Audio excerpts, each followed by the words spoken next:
মা বোনদের ব্যাপারে একটু আলোচনা করব।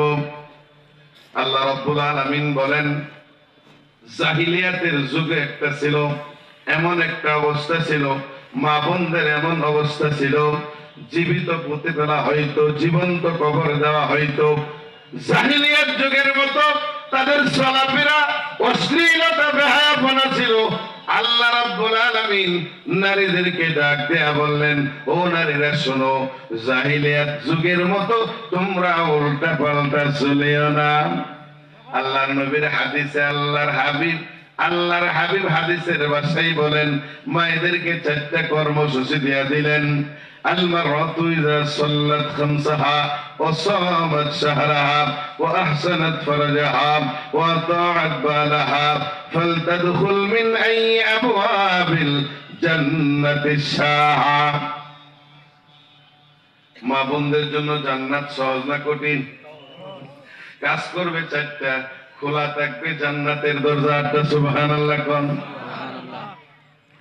আইয়ুব আলাইহিস সালামের নাম শুনছেন, 18টা বছর কষ্ট করছেন, কিন্তু তার বিবি তাকে ছাড়েন নাই, সবাই ছেড়ে গেছেন। আর আমাদের দেশের নারীরা স্বামী যদি অসুস্থ হয়, স্বামীর থয়া অন্য এলাকায় চলে যায়, এরকম আছে না নাই? গাজীপুরে নাই? অসুস্থ হইলে পালায় যায়, অভাবে পড়লে পালায় যায়, এরকম আছে না নাই? ও মা, তোমার পায়ে আল্লাহর জান্নাতটা আছে, তোমার পায়ের নিচে আল্লাহ জান্নাতটা দিয়ে দিছে, এমনি দেই নাই, তোমার গুণ আছে না নাই? রহিমা আইয়ুব আলাইহিস সালাম তার 18টা বছর পর্যন্ত খেদমত করলেন, সেবা করলেন, একদিনও কষ্ট নেন নাই। হঠাৎ একদিন বলতেছে, স্বামী গো, আপনার শরীরে তো কোনো গোশত নাই, হাড্ডি ছাড়া, আপনি কি আল্লাহর কাছে একটু দোয়া করতে পারেন না? স্ত্রী স্বামীকে কেমন মহব্বত করতেন, যখন সব অঙ্গ প্রত্যঙ্গ পুখায় খায়া যাজরা করে ফেলেছে, জিহ্বাটা শুধু বাকি আছেন, স্ত্রী জিহ্বার মধ্যে খাবার নিয়া নরম কইরা স্বামীর জিহ্বার মধ্যে দিতেন। সুবহানাল্লাহ কোন। আর আমাদের ভালোবাসা কেমন, স্ত্রী যদি গালাস দেয়া ভানি খাই, স্বামী এটা খাইতে আছে না, এটা ভালোবাসা। অথচ আল্লাহর হাবিব রাহমাতুল লিল আলামিন আম্মা জান হযরত আয়েশা সিদ্দিকা রাদিয়াল্লাহু তাআলা আনহা যেই জায়গাটার মধ্যে পানি পান করতেন মুখ দিয়া, সেই জায়গাটা আল্লাহর নবী লাগায় পান করতেন। ভালোবাসা কেমন ছিল, এই ভালোবাসা পুরানোর মতো। আইয়ুব আলাইহিস সালাম জিহ্বাটা ছাড়া আর কিছু নাই, খাবার জিহ্বার মধ্যে নিয়ে যখন স্ত্রী খাবারটা দিতেন, হঠাৎ একদিন একটা পোকা স্ত্রীর জিহ্বার মধ্যে কামড় দেওয়ার পরে উনি বেহুশ হয়ে গেছে। ডাক দেয়া বলে, স্বামী, এক সেকেন্ড শুধু আমার জিহ্বার মধ্যে একটু আঘাত করছে, আমি সহ্য করতে পারি নাই, বেহুশ হয়ে গেলাম। স্বামী, আপনি কেমনে সহ্য করেন? ডাক দেয়া বলে, রহিমা রে শোনো, আমার যে অবস্থায় হোক না কেন, প্রতিদিন আমার আল্লাহ ডাক দেয়া বলে, আয়ুব তুমি কেমন আছো? আমার কাছে সবচেয়ে শান্তি লাগে, আমার কাছে সবচেয়ে ভালো লাগে যখন আমাকে আমার আল্লাহ ডাক দেয়া বলে। স্ত্রী দোয়া করার জন্য বলছে, দোয়া করছে, আল্লাহ রাব্বুল আলামিন পদ্ধতি শিখায় দিলেন, ভালো হয়ে গেছে। ভালো হয়ে যাওয়ার পরে আমার আল্লাহ আর কোনদিন তার সকালবেলা ডাক দেয় না, আর চোখের পানি ফেলে দিয়ে কান্দে আর বলে, আল্লাহ, যে অবস্থা রাইখা তুমি খুশি, তুমি আমার প্রতি খুশি, তুমি আমারে ডাক দিতে আমার অবস্থায় ভালো, আমার ভালো না হওয়ার চেয়ে ওই আগের অবস্থায় ভালো ছিল। প্রতিদিন তুমি আমার খবর নিতা, এখন আমি সুস্থ হয়ে গেলাম, আমার তো তুমি জিজ্ঞাসা করো না, আয়ুব তুমি কেমন আছো? তাহলে অসুস্থতা কার নিয়ামত? সুস্থ যেমন আল্লাহর নিয়ামত, অসুস্থ তো আল্লাহর নিয়ামত। আল্লাহ ডাক দেয়া বলে, নারীরা শুনো, ও নারীরা শুনো, তোমার পায়ের নিচে আমি জান্নাত তেমনি দেয়া দেয় নাই। আল্লাহর হাবিবের হাদিসের ভাষায় বলে, যেই মহিলারা 5 ওয়াক্ত নামাজ পড়বে, কয় ওয়াক্ত নামাজ? 5 ওয়াক্ত নামাজ পড়বে, রমজানের রোজা রাখবে, পর্দায় থাকবে, স্বামীর সেবা করবে, খেদমত করবে, সেবা করবে, এই 4টা কাজ যেই মহিলারা করবে, আল্লাহর হাবিব বলেন তার জন্য জান্নাতের 8টা দরজা খুলে দেওয়া হবে। মায়েরা এমন, ওমা তুমি যদি নামাজি হও, তোমার মেয়েটাও নামাজি হয়ে যায়। তুমি যখন নামাজের মধ্যে দাঁড়াও, তোমার মেয়েটাও তোমার পাশে এসে দাঁড়ায় যায়, আল্লাহু আকবার কয়ে দাঁড়ায়।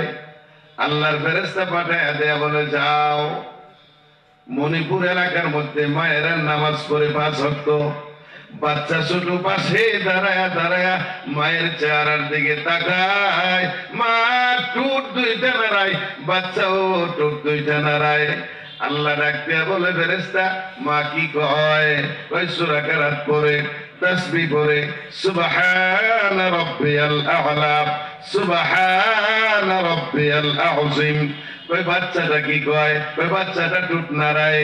আল্লাহ ডাক দিয়া বলে, না না না, মা যদি তেলাওয়াত করে, মা যখন তেলাওয়াত করে মার ঠোঁট নড়ে, বাচ্চা কথা বলতে পারে না, বাচ্চা ঠোঁট নাড়ার কারণে মায়ের আমল নামায় আমি নামাজের সওয়াব দিয়ে দিলাম।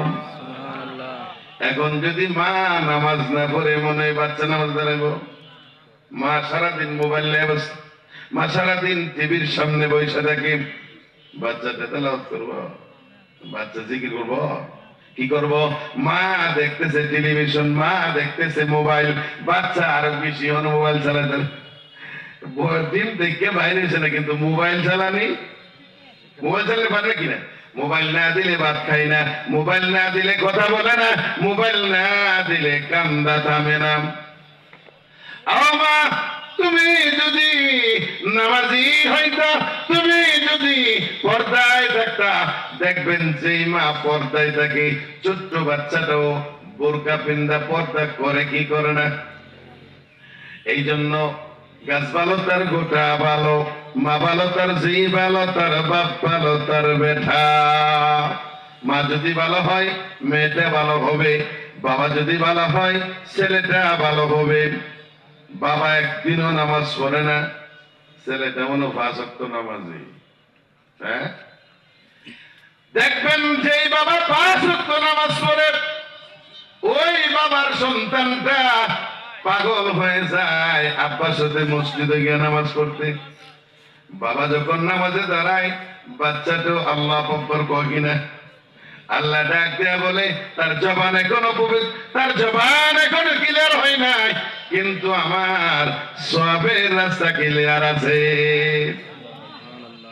এই জন্য মা তুমি হইলা গাছের মতো, ও মা তুমি হইলা ফ্যাক্টরির মতো, তুমি হইলা গোডাউনের মতো, তুমি হইলা দামি কলার মতো, সবজি কলা, যেই কলাগুলার দাম সবচেয়ে বেশি, ওই কলাগুলা যদি খুশা চুলে রাখা হয়, কাস্টমার মনে সবাই কিনবেন, আপনারা কেন কিনতেন না? দোলাবালি ময়লা মাছি, যেই মাছিটা পায়খানার যায়, মাছিটা এনে বইব কিনা?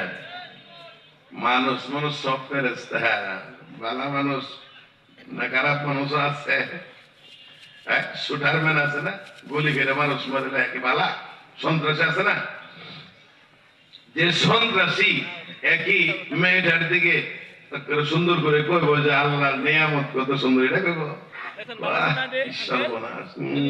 ঠিক কিনা? এই জন্য মায়েরা আমার আল্লাহ রাব্বুল আলামিন বলেন, ওয়াকরনা ফি বুয়ুতিকুন্না ওয়ালা তাবাররাজনা তাবাররুজাল জাহিলিয়াতিল উলা। আল্লাহ রাব্বুল আলামিন বলেন, জাহিলিয়াত যুগের নারীরা যেইভাবে চলাফেরা করত, যেইভাবে কথা বলতো, যেইভাবে উল্টা পাল্টা চলতো, মমতাজের মতো এরকম চলা যাবে না। কারণ তুমি হইলা ডাকনাওয়ালা, তুমি হইলা পর্দাওয়ালি। যদি তুমি পর্দায় থাকো, দেখবেন গাছ যখন রোপণ করা হয়, এই গাছটার মধ্যে উপরে দিয়ে আবার একটা ডাকনা দেওয়া হয়। ডাকনা দেওয়ার পরে সুন্দর সুন্দর সারা গজায়, ঠিক কিনা?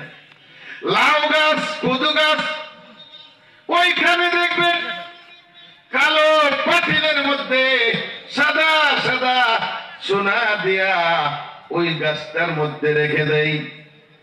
যদিও এটা হাদিস কোরআনে নাই, মা বোনেরা কি কয় যে শখ লাগবে, শখ কয় না?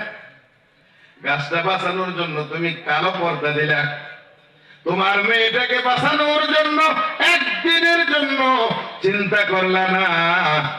এই গাছের লাউ না হইলেও কোনো সমস্যা নাই, কিন্তু তোমার মেয়েটা গাছের চেয়েও দামি, ফলের চেয়েও দামি। এই জিনিসটা পর্দার দরকার আছে না নাই? পর্দায় থাকলে দেখবেন অল্প বয়স হইল খালা আম্মা কয়, তার মানে সম্মান নাকি মায়ের মতো।